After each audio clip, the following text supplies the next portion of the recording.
Bonjour tout le monde.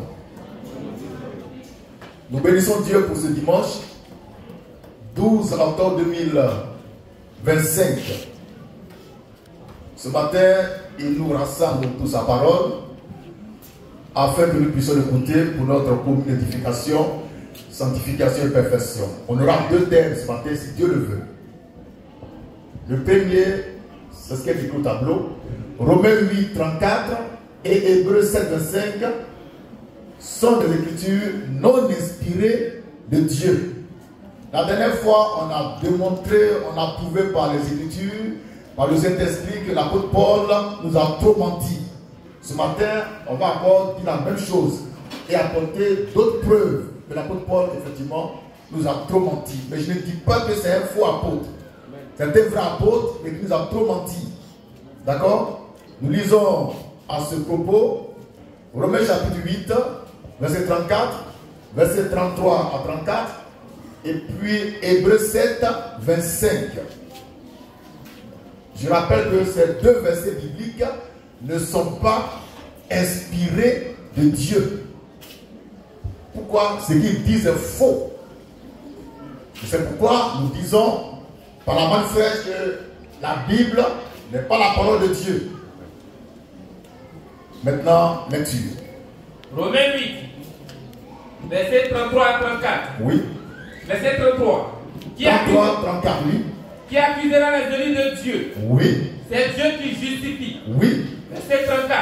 Verset 34. Qui les condamnera? Qui les condamnera? Christ est mort. Christ est mort. Bien plus. Bien plus. Il est ressuscité. Il est ressuscité. Il est à la droite de Dieu. Il est à la droite de Dieu. Et il intercède. Et il intercède pour nous. Pour vous. Pour nous. Pour eux. Oui, les chrétiens, je ne sais pas ce qu'ils ont dans le corps. Avant de devenir chrétien, tu étais intelligent.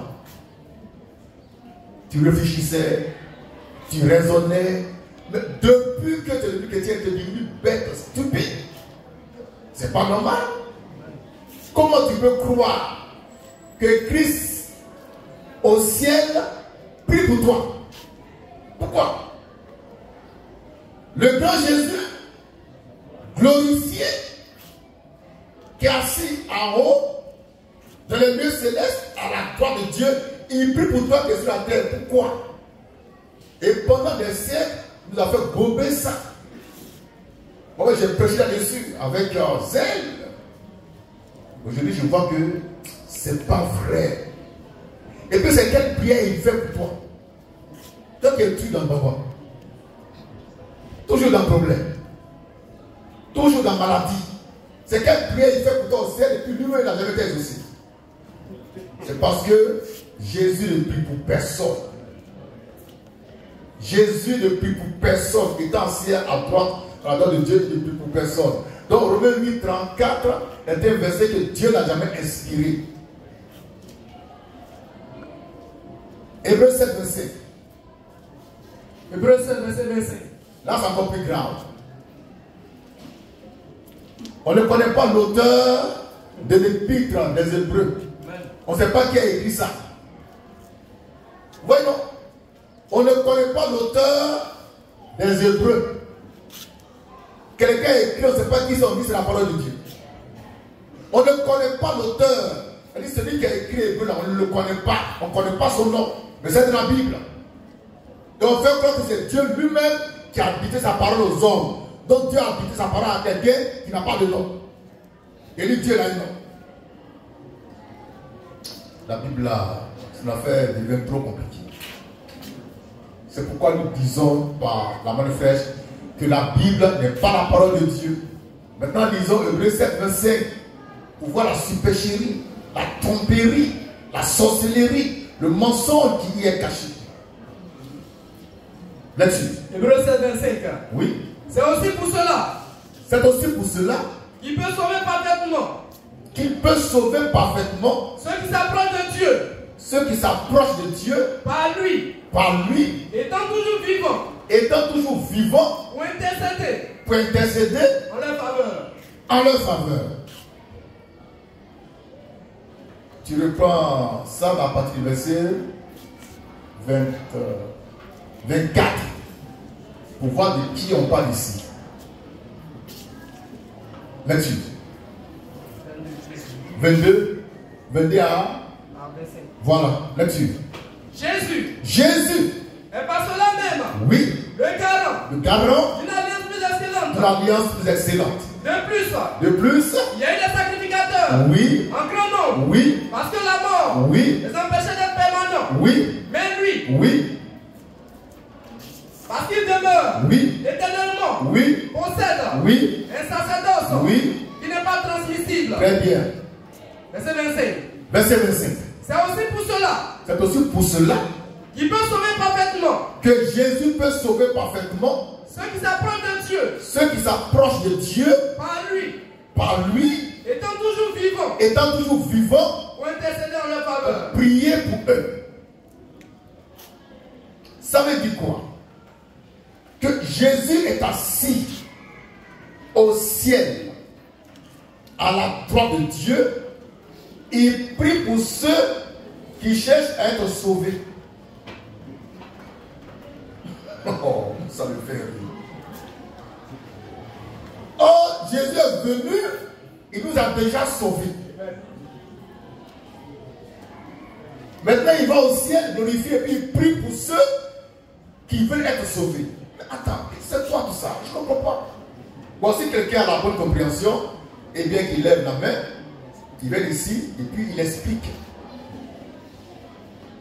Jésus-Christ, là, il est venu sur terre, sous la forme d'un homme. Il a porté nos péchés. Il est devenu péché pour nous. Par sa mort et sa résurrection, nous sommes devenus justes, sauvés, sanctifiés. C'est quelle prière il fait encore là-bas pour que toi qui veux sauver, tu sois sauvé? C'est quoi tout ça? C'est quoi là? Donc, Hébreux 7, verset, c'est un verset que Dieu n'a jamais inspiré. Et puis, on ne connaît pas l'auteur de cette épître aux Hébreux. C'est un inconnu qui nous a mis un truc bizarre dans la Bible.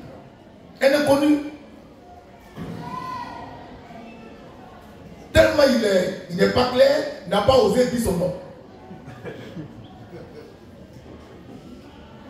Et puis on s'appuie sur Hébreux, Hébreux, on ne connaît pas l'auteur de ce livre.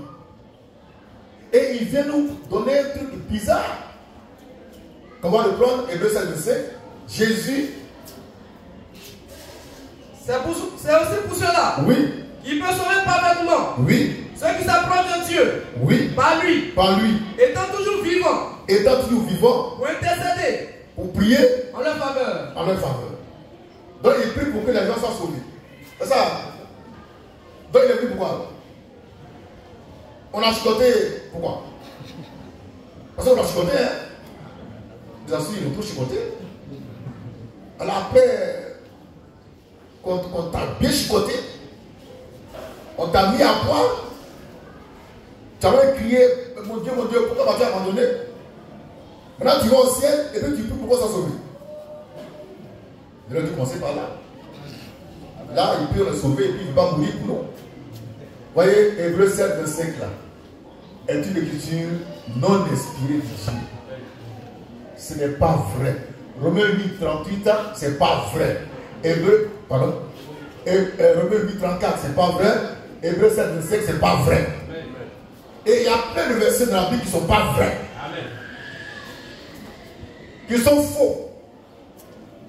Parce que la Bible elle-même, prise dans sa totalité, dans son ensemble, n'est pas la parole de Dieu. Amen. Maintenant, la question que tu peux me poser, mes frères, qui est la parole de Dieu? Je vais te le dire. La parole de Dieu, Jésus-Christ, homme, Jésus-Christ, Dieu, et celui qui l'a envoyé, le Fils de l'homme. Amen. Hébreux 7, verset n'est pas de Dieu.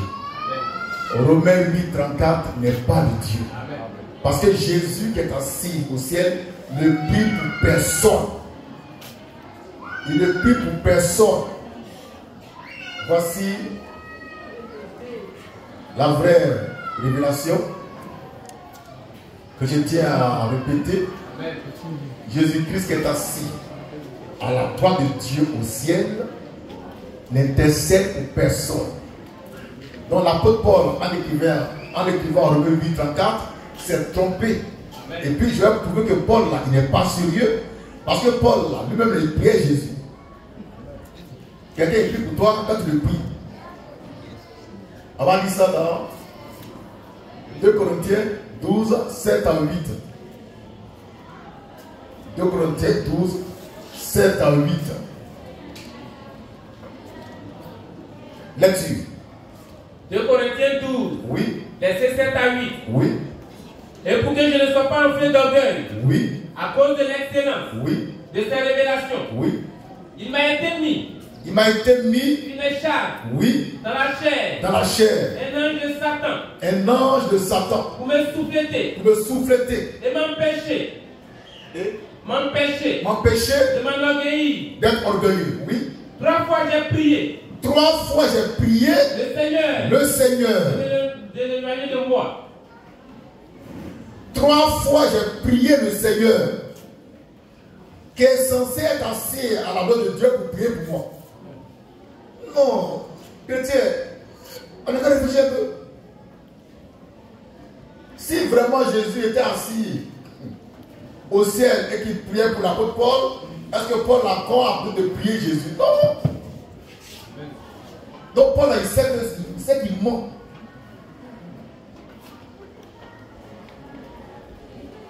Trois fois j'ai prié le Seigneur.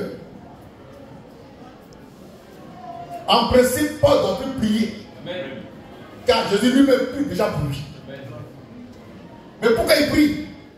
Ça veut dire que Romains 8:34 est faux. Amen. Hébreux 7:5 est faux. Amen. Et je mets quiconque au défi de me défier là-dessus. Amen. Tu vas lire l'heure. On reprend 2 Corinthiens 12, 7 à 8 et puis on va clore la prédication de ce matin. Oui. 2 Corinthiens 12, oui. Versets 7 à 8. Oui. Et pour que je ne sois pas enflé d'orgueil. C'est Paul qui parle, hein? Oui. À cause de l'excellence de ses révélations. Oui. Il m'a été mis. Il m'a été mis une écharpe. Une écharpe. Dans la chair. Dans la chair. Un ange de Satan. Un ange de Satan. Pour me souffleter. Oui. Et m'empêcher de m'enorgueillir. Oui.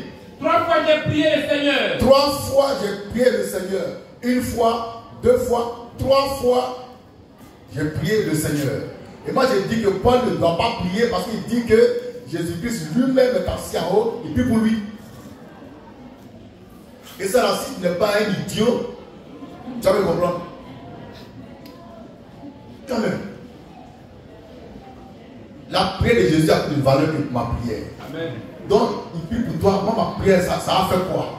Donc, on ne prie pas. On mange, on dort. Mais c'est eux les bishops. C'est eux les prophètes.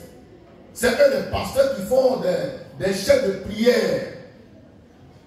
Veillées de prière.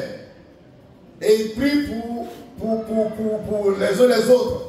Peut-être ils disent que Jésus est assis au ciel, ils prient pour eux. Vous voyez, c'est des menteurs. Eux tous, c'est des menteurs. Si Jésus prie pour moi, moi je ne prie plus.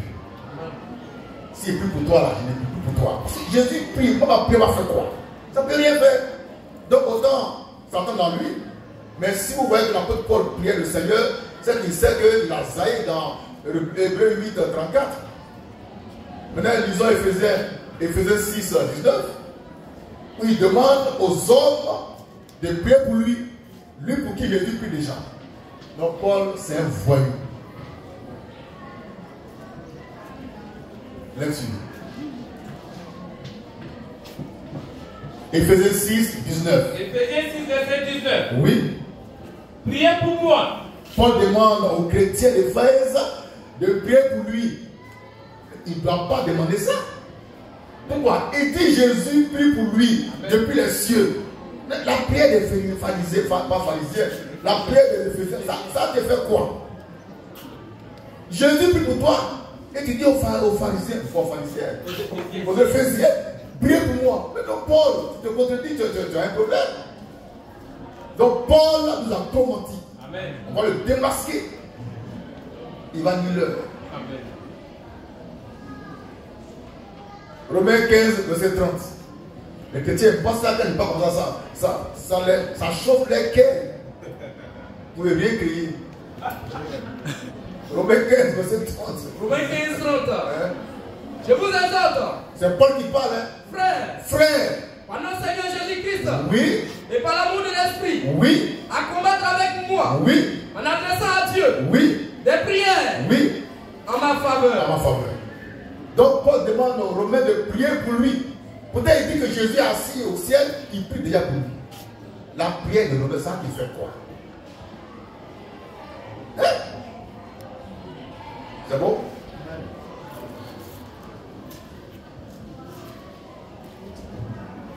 Bon, on va relire Romains 8, 34, sans commentaire. Hébreux 7, 25, et puis bon, on va passer aux choses. Lecture. Romains 8, 34. Oui. Qui les condamnera? Christ est mort. Oui. Bien plus. Oui. Il est ressuscité. Oui. Il est à la droite de Dieu. Oui. Et il intercède pour nous. Oui. Hébreux 7, 25. Oui. C'est aussi pour cela Oui. qu'il peut sauver parfaitement Oui. ceux Oui. qui s'approchent de lui, Oui. qui s'approchent de Dieu par lui, Oui. étant toujours vivants Oui. pour intercéder en leur faveur. Ces deux versets-là sont du diable. Amen. Merci.